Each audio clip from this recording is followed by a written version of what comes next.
Hey guys, आज है day 12 of the MCQ series, that is 500 MCQ series हमने start कर रखी है। उसका है आज का आपका डे 12 और जो टॉपिक चल रहा है वो हमारा चल रहा है इमोशंस। तो आइए बात करते हैं।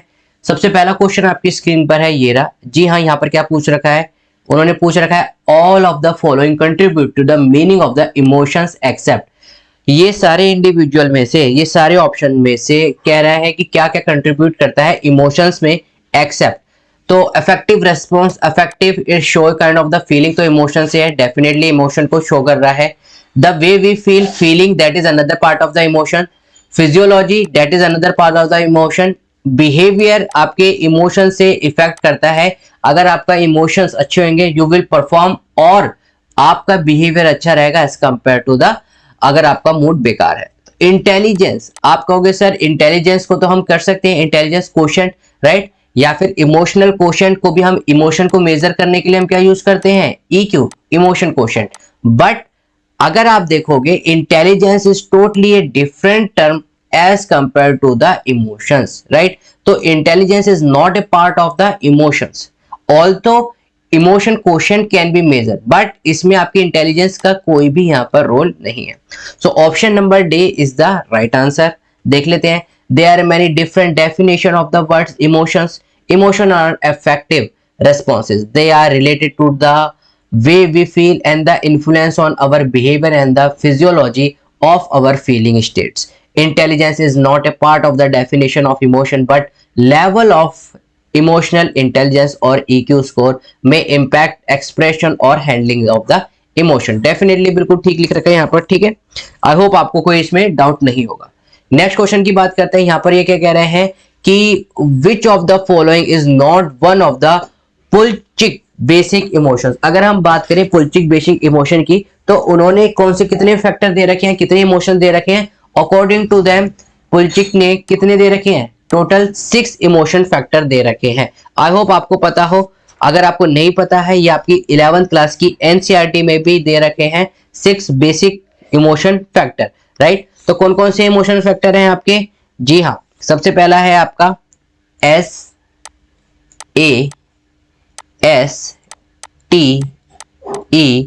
और H। H stand for happy, E stand for excited, T stand for tender, S stand for sad, A stand for anger and another stand for scared. That means fear, anger, sadness, disgust, surprise और joy, right? अगर आप देखोगे यहाँ पर fear भी आ रहा है, sadness भी आ रहा है, surprise भी आ रहा है, anger भी आ रहा है, आपका pain नहीं आ रहा है। तो these are the 6 basic emotion given by the Pulchik basics of the emotions, right?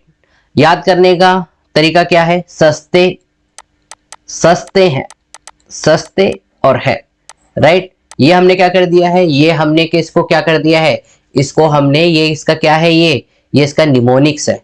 और निमोनिक्स क्या करते हैं, आपकी लॉन्ग टर्म मेमोरी में याद करने के लिए सबसे ज्यादा इफेक्टिव आपके क्या रहते हैं, निमोनिक्स रहते हैं। Got it.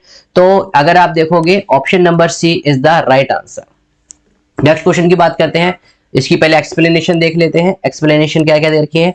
Pen is not one of the Pulchik based emotion. Pain may be related to the sadness for some, but it can describe both physical and the emotions pain. हम pen को sadness के अंदर ले लेते हैं, but जो आपका sadness रहता है it can describe your pain, describe physical and the emotional pain, right? तो यहाँ पर ये इसका पार्ट नहीं कहलाएगा। Researcher found that the expression of the emotion varied across culture when individual were shown certain figure. This phenomena is likely due to the, अगर ये कह रहा है कि रिसर्चर ने फाउंड आउट करा है क्या, that the expression of emotion change हो जाते हैं across culture to culture when emotions or when individual were shown certain images. जैसे जैसे आप उनको डिफर इमेज दिखाओगे कल्चर के अकॉर्डिंग, उनके क्या होने लग जाएंगे, इमोशन भी वरी करने लग जाएंगे। So this phenomena is likely due to the, ये फिनोमेना किसकी वजह से होता है, worrying perception of the emotion, display rules, biological predisposition, mood states या फिर इफेक्टिव रेस्पॉन्स। तो देखिए display rules is the right answer. Why, अगर देखिए कभी भी आप देखते हैं किसी चीज में, जैसे कि अगर मैं अब ईस्टर्न साइकोलॉजी और वेस्टर्न साइकोलॉजी की बात करूं, यहां पर क्या है कि हम जो पावर है उसे हम नॉलेज को मानते हैं, लेकिन वेस्टर्न में जो आपके देखिए यहां पर मैं लिख देता हूं, यहां पर पावर क्या है, अगर हम वेस्ट ईस्टर्न कल्चर की बात करें तो नॉलेज को हम क्या कहते हैं, आपका पावर, लेकिन वहीं पर ही पावर को मनी से रिलेट करा जाता है आपकी ईस्टर्न साइकोलॉजी में, राइट। तो अलग अलग डिस्प्ले रूल्स अलग है डेफिनेटली, वहां पर कुछ और रिप्रेजेंट होती है एक चीज, और जहां पर क्या होता है यहां पर अलग रिप्रेजेंट होता है। तो each culture has our their own display rules, right. तो option number B is the right answer. Display rule dictate through the culture norm, अपने अपने कल्चर नॉर्म्स के अकॉर्डिंग आपके डिस्प्ले रूल्स होते हैं। The way emotion are express, display rules are also in play when people are encouraged to express certain emotion in a particular social setting. Perception of emotion A has been shown as similar across culture. Mood state and the affective response E are related to the emotion but not on the display rule. अब देखिए जैसे कि simple है कि हर एक culture में सबकी जो मान्यताएं होती हैं, अगर मैं प्रॉपर आपको प्रिसाइजली वर्ड यूज करूं तो हर एक कल्चर में हर एक की मान्यताएं अलग अलग रहती है। कुछ सुबह को जल्दी उठना मानते हैं, कुछ रात में जल्दी सोना गलत मानते हैं, राइट। तो सब कल्चर की क्या है, अपनी अपनी मान्यता है, उसके अकॉर्डिंग क्या करना पड़ता है, we have to check then, और उसी के अकॉर्डिंग हमारे क्या होते हैं, इमोशंस वरी करते हैं। The James Lang theory, the James Lang theory of emotion state that the experience of emotions is dictated by। अब देखिए जेम्स लैंग, सबसे पहले यहां पर आपको पता होना चाहिए जेम्स लैंग थ्योरी ने क्या कहा था। अब जेम्स लैंग थ्योरी ने क्या कहा था, जेम्स लैंग थ्योरी ने कहा था कि कोई भी जो इमोशंस हैं, कोई भी जो इमोशंस हैं ये अराइज हो रहे हैं किससे, किसी एक पर्टिकुलर स्टिमुली के कारण, किसी भी एक पर्टिकुलर स्टिमुली के कारण। जैसे कि मैं यहाँ पर आपको एक एग्जांपल देता हूँ, उसके बाद हम क्वेश्चन का भी आंसर देखेंगे। सपोज करिए एक इंडिविजुअल ने एक ग्रिजली बियर देखा, एक इंडिविजुअल ने क्या देखा, एक ग्रिजली बियर देखा। स्टिमुली क्या रहेगी कि उसका ग्रिजली बियर को देखना है, या फिर आप यहाँ पर लिख सकते हैं ग्रिजली बियर, या फिर नॉर्मल बियर भी आप लिख सकते हैं, राइट। अराउजल क्या रहा, स्टिमुली देखा, उसके बाद क्या हुआ, अराउजल हुआ। अराउजल में उसके क्या होने लग गई, हार्ट तेज होगी, हार्ट बीट करने लग गया, काफी तेज हार्ट बीट आप लिख सकते हैं, फास्ट हो गई है, स्वेटिंग होने लग गई, राइट, एक्सेट्रा। और रिएक्शन इमोशंस में क्या आया, इमोशंस में क्या आया, फियर। तो जेम्स लैंग थ्योरी ने कहा कि जब एक पर्टिकुलर जो स्टिमुली होती है, जो पर्टिकुलर स्टिमुली होती है वो इमोशंस को अराइज करती है through the physical arousal, physical arousal के बाद, यानी कि पहले स्टिमुली फिर अराउज होगा, फिर हमें क्या होगा, इमोशन फील होगा। तो यहां पर ये यही कह रहा है, the James Lang theory of emotion state that the experience of emotion is dictated bye experience of the physiological change created by the physiological change created by the stimuli. बिल्कुल ठीक है, पहला ही आंसर आपका ठीक है। कॉग्निटिव की यहां पर कोई बात हुई नहीं है, फिजियोलॉजिकल एंड न्यूरोबायोलॉजिकल, न्यूरोबायोलॉजिकल की भी कोई यहां पर बात नहीं है, इन्वायरमेंटल की भी कोई बात नहीं है, न्यूरोबायोलॉजिकल की कोई बात नहीं है। Option number A is the right answer, right.